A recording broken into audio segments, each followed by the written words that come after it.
후에 그들이 올라가서 땅을 정탐하되 신광야에서부터 하마더길 르홉에 이르렀고 또 네겝으로 올라가서 헤브론에 이르렀으니 헤브론은 애굽 소환보다 7년 전에 세운 곳이라. 그곳에 아낙자손 아이만과 세세와 달메가 있었더라. 또 에스골 골짜기에 이르러 거기서 포도송이가 달린 가지를 베어 둘이 막대기에 꿰어 매고 또 석류와 무화과를 따니라. 이스라엘 자손이 거기서 포도를 베었으므로 그곳을 에스골 골짜기라 불렀더라.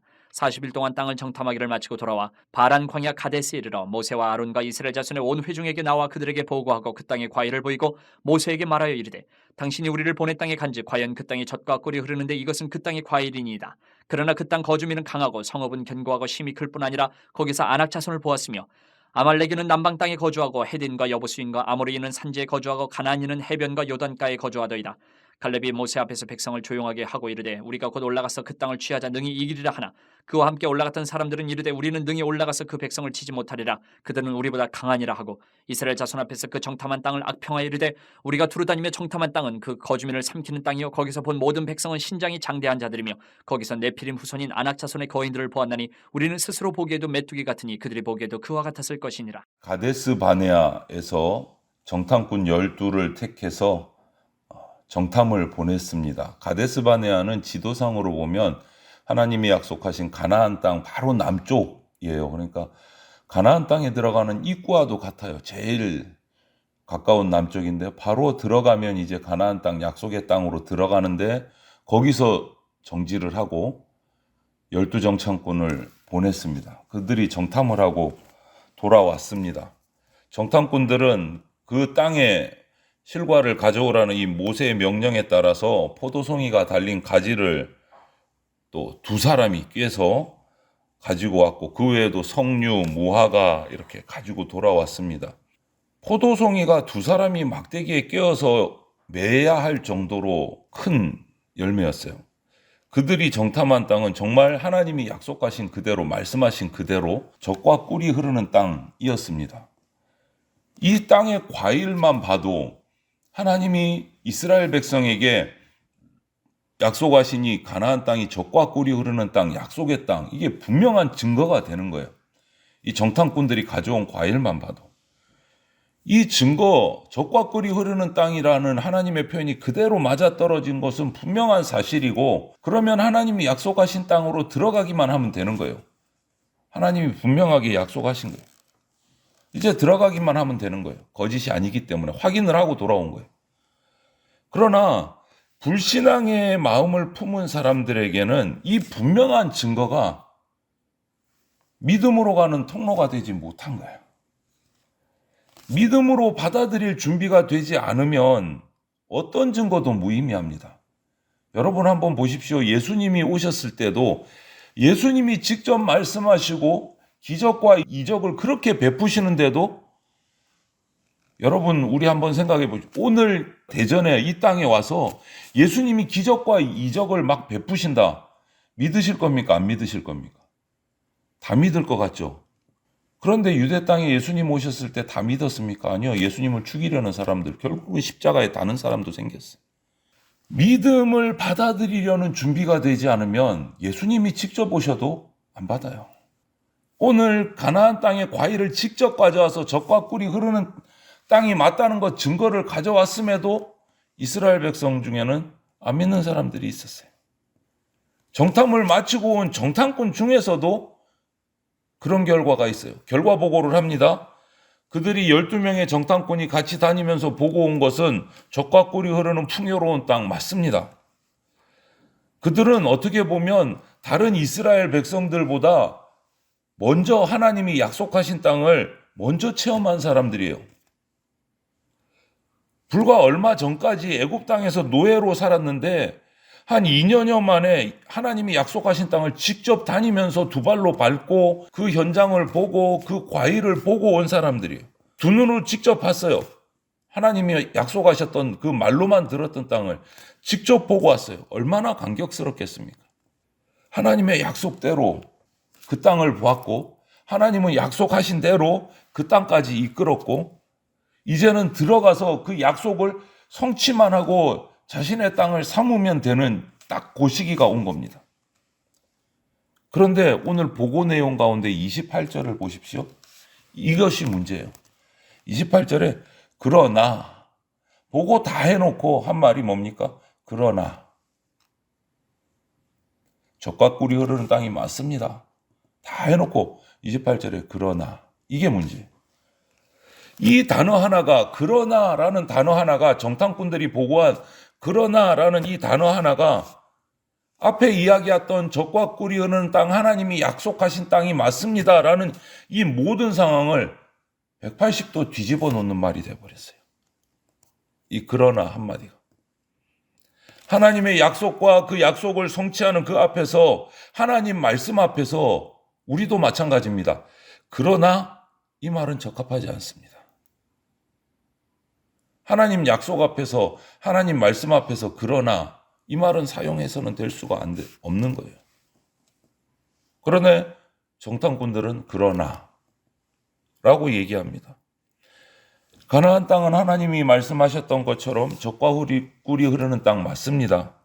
문제는 정탐꾼들이 그 하나님의 약속에 그 땅을 직접 보고 나서 거기에다가 자기만의 생각을 입혔어요. 자기만의 판단을 더했어요. 그러면서 문제가 시작돼요. 땅에 대한 그들의 객관적인 평가는 정확했습니다. 그런데 그들의 눈에는, 그들의 생각에는, 그들의 판단에는 그 땅 거민들이 자기들보다 훨씬 컸어요. 훨씬 강하게 보였습니다. 그래서 두려움에 사로잡혔습니다. 하나님의 생각 아닙니다. 정탐꾼들의 생각입니다.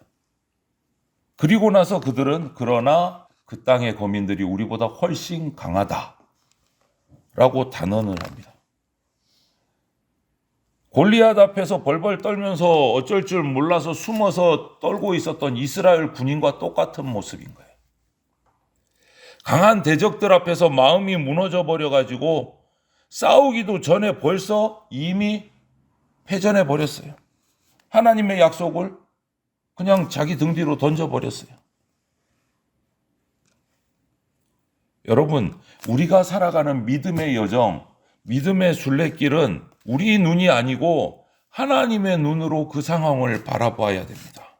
하나님의 눈으로 해석하는 훈련을 하는 과정이 우리가 믿음의 여정을 살아가는 거예요. 하나님의 눈으로 바라보고 하나님의 말씀으로 해석하는 훈련이 믿음의 생활이에요. 우리는 그 훈련을 통해서 연단받고 성화되어 가는 겁니다. 구원에 이르러 가는 겁니다. 그런데 오늘 이 정탐꾼들의 주장은 먼저 깔고 시작해요. 우리는 이길 수 없다. 이것을 전제 조건으로 깔고 시작해요. 이 말의 의미가 뭡니까? 가나안 땅에 들어가는 것은 우리 능력에 달렸다라는 것을 전제 조건으로 깔고 이야기하는 거예요. 여러분, 이스라엘 백성이 가나안 땅에 들어가서 정복하는 겁니까? 아니잖아요. 우리의 힘으로 하나님 나라 들어가고 우리의 힘으로 믿음의 여정을 살아가는 겁니까? 아니지 않습니까? 전제 조건이 잘못된 겁니다. 언제나 이스라엘과 함께 하셨던 하나님, 이스라엘의 문제가 생길 때마다 도우셨던 하나님, 대적이 쳐들어올 때마다 지키시고 보호해 주셨던 하나님, 그 하나님이라는 존재를 완전히 지워버리고 우리는 그들에게 들어갈 수 없다, 이길 수 없다, 그들은 강하다. 이게 그들의 판단이었어요. 정탐꾼의 판단이었어요. 하나님의 존재는 싹 사라졌어요. 보고할 때. 그러나 이후로 여러분, 오늘날도 동일합니다. 우리가 맞닥뜨리는 인생의 문제나 어려움 앞에서, 우리 교회의 문제 앞에서, 개인적인 문제 앞에서, 가정의 문제 앞에서 하나님의 존재, 하나님의 은혜, 하나님의 보호하심을 제외하고 바라보면 우리에게 남는 거는요, 절망밖에 없습니다. 그래서 우리에게 믿음이 필요합니다. 아무리 세상에서 안정적인 삶을 살고 있어도 우리에게 하나님을 향한 믿음이 없다면 하나님이 주시는 놀라운 승리의 삶을 생각할 수가 없는 거예요. 생각할 수가 없는 거예요. 믿음을 빼고 나면. 정탐꾼들의 다수가 10명이 절망적인 이런 주장을 하는 가운데 다수의 의견이 그래요. 12명 중에 10명이니까 다수의 의견이죠. 그런데 돋보이는 소수의 의견도 있습니다. 그 주인공이 갈렙이에요. 오늘 30절에 보면 10명의 의견을 듣고 갈 수 없다라는 의견을 듣고 동요하기 시작하는 이스라엘 백성들을 안정시키면서 30절에 갈렙이 이렇게 외칩니다. 우리가 곧 올라가서 그 땅을 취하자 능히 이기리라. 똑같은 것을 보고 왔어요. 똑같이 출발해서 똑같은 여정을 돌아서 똑같은 모습들을 보고 돌아왔어요.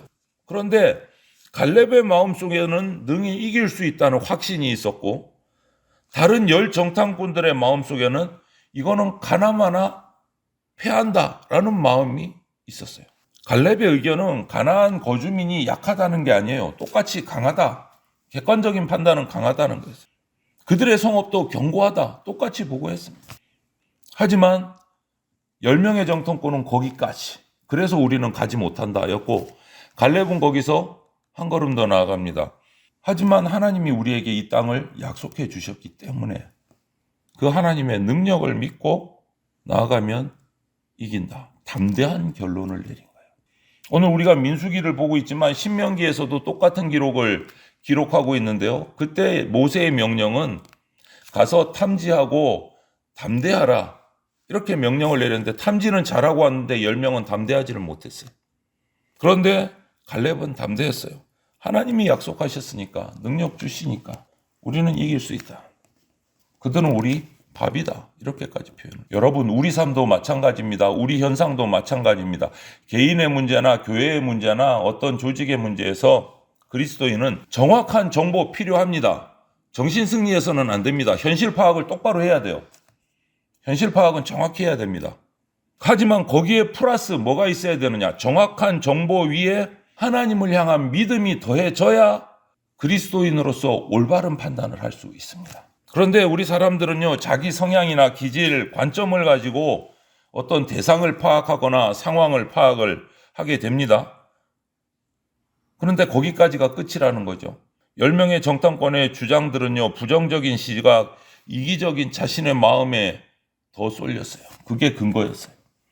반면에 갈렙은 주장은 긍정적인 시각이고 희생적인 마음의 근거에서 이 결론을 내립니다. 저나 여러분들은 무엇에 근거해서 삶의 중요한 문제를 판단할 때 결정을 하시는지 한번 살펴보십시오. 이 10명의 정탐꾼과 같은 방법을 사용해서 판단을 하시는지, 오늘 갈렙과 같은 마음을 가지고 근거를 가지고 판단을 하시는지. 정탐꾼들의 관찰과 판단이 잘못된 거 아닙니다. 객관적으로 정확하게 얘기했습니다. 사실을 얘기했어요. 요즘에 우리 사람들이 좋아하는 팩트, 사실을 얘기했습니다. 그런데 그 결론은 절망이고 좌절의 메시지였어요. 비전을 제시하지 못했습니다. 방황하게 만들었고 혼란스럽게 만들었습니다. 자신들의 자아의 모습도 왜곡시켰어요. 33절에 스스로를 뭐라고 표현합니까? 우리는 스스로 보기에 또 메뚜기 같다. 믿음을 쏙 빼고 나니까 이런 결과가 나오는 거예요. 믿음을 쏙 빼고 나니까. 하나님의 능력, 하나님의 존재를 싹 지우고 나니까 이런 결과가 나오는 거예요. 여러분, 믿음을 배제한 결론은, 배제한 판단은 이렇게 되는 겁니다. 왜곡이 나오고 절망이 되고 좌절이 오고 캄캄해질 수밖에 없는 거예요. 여러분, 불신앙으로 내 자신과 우리 교회 공동체와 가정의 상황을 판단해서는 안 됩니다. 믿음이 필요하고 하나님이 필요합니다. 우리가 하나님 앞에서 어떤 존재인지, 하나님이 나와 우리 교회와 우리 가정과 어떤 관계를 맺고 계시는지에 따라서 판단을 해야 되는 거예요. 불신앙적인 시선과 평가를 내려놓고 그래서는 안 된다는 거예요. 우리를 향한 하나님의 사랑의 음성에 귀 기울여야 된다. 우리가 하나님의 복된 약속을 따라가는 겁니다. 이스라엘 백성이 하나님이 약속하신 젖과 꿀이 흐르는 가나안 땅을 향해 가듯이 우리는 하나님이 약속하신 진정한 가나안 땅, 천국을 향해서 가는 인생의 순례자예요. 이 복된 약속을 따라가는 길에서 평탄하지만은 않습니다. 순례자의 길은 반드시 물리쳐야 될 유혹도 있고 맞서 싸워야 될 불의함도 있습니다. 가는 길에. 그리고 그 험난한 과정을 이겨내고 극복해 나가고 지나가야 하나님이 주신 그 하나님 나라의 복을 누릴 수가 있게 됩니다. 어떨 때는 정말 밤잠을 설치게 만드는 두려움과 싸울 때도 있어요. 이것을 이기기 위해서, 이 불확실하고 불안함을 이기기 위해서 우리는 믿음이 필요해요. 믿음이라는 것은요, 어떤 성도들은 잘못 생각하는 분들이 계세요. 도박처럼 생각을 해요. 도박처럼. 어차피 세상에 확실한 건 하나도 없고 일단 해보고 어떻게 되나 한번 보자. 잘 되면 좋고 대박 나면 좋고 아니면 말고 뭐 이렇게 믿음을 생각하는, 도박처럼 생각하시는 분들도 계시는 것 같아요. 이런 태도는 옳지 못한 태도입니다. 신앙에 있어서. 믿음은 도박과 같지 않습니다. 세상에 안주해서 이런 도박적인, 뭐 되면은 좋고 안 되면 이대로 살다가 편안해서 살다 가고, 이게 아니고 세상에 안주하는 거기에서 뛰어나와서 하나님의 손을 잡고, 미래는 아무도 알지 못하지만, 불분명하지만 어떤 경우에도 하나님은 신실하시다, 그것을 믿고 나아가는 것이 믿음이에요. 하나님의 신실하심을 붙들고 나아가는 게 어떻게 되나 보자가 아니라는 거예요. 나는 알 수 없지만 미래를, 하나님은 신실하신 분이다, 그것을 믿고 나가는 거예요. 믿음은 운에다가 인생 거는 게 아니라 우리와 함께 하기를 언제나 기다리고 계시는 하나님, 그 하나님을 붙들고 믿음으로 나아가서 하나님이 주시는 약속을 성취하는 것이 우리 인생, 그리스도인의 인생이에요. 오늘 하루도 하나님이 우리에게 주신 그 약속을 기억하고 소망하고, 내 판단이 아니라 하나님의 판단, 하나님의 능력이 내게 필요함을 간구하면서 하나님만 바라보고 나아가서 하나님이 약속하신 복을 누리는 그러한 천국의 백성들이 다 되시기를 주님의 이름으로 축원을 드립니다. 아멘.